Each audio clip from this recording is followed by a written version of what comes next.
And I got a few tips that I have for soldering newbies, unlike us old guys who learned to solder before YouTube.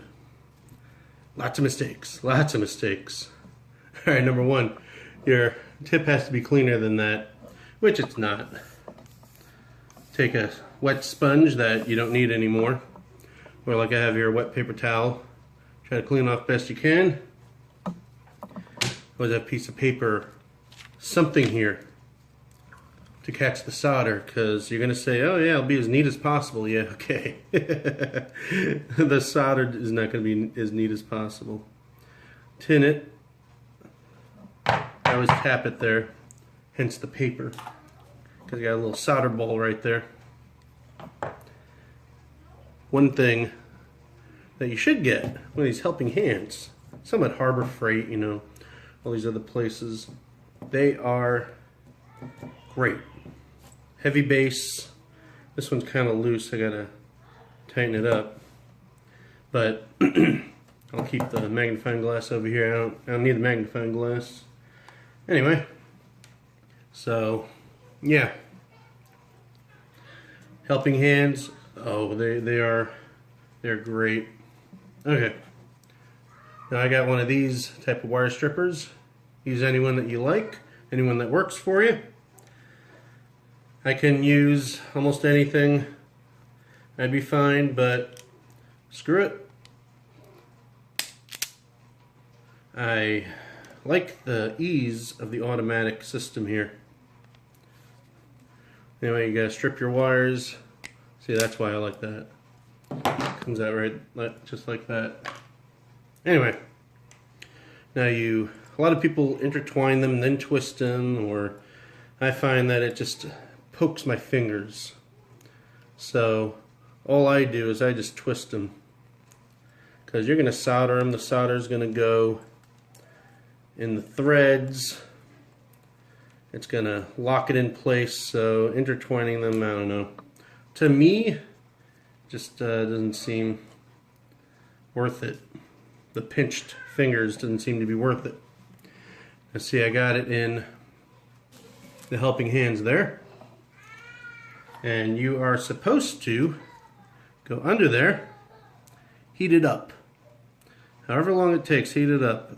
Usually, if I don't have helping hands, I'll push on it with the solder. And you get enough in there.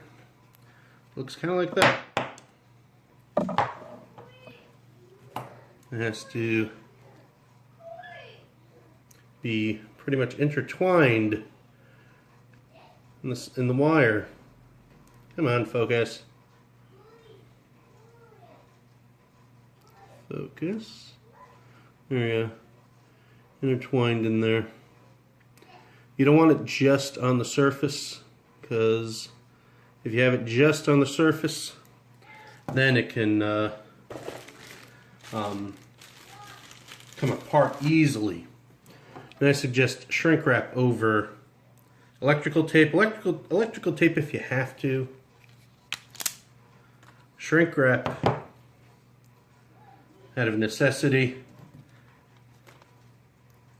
because this stuff is 10 times better than, there we go, 10 times better than electrical tape, because electrical tape, especially if you're do the soldering somewhere in a car, the electrical tape will get really hot and the glue won't stay sometimes. You know, you got to keep it wrapped up, and if you don't have it wrapped up, it could come unraveled.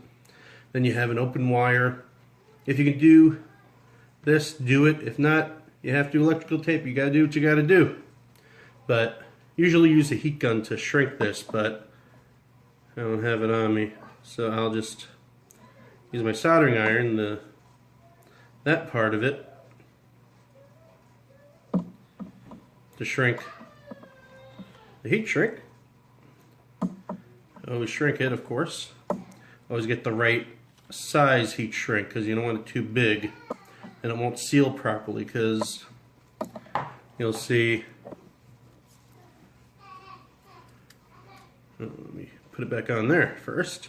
That'd be nice. Okay. because you'll see the heat shrink kind of goes around the original insulation, and that'll be pretty watertight. Not much will get in there. But anyway, that's just some tips on soldering.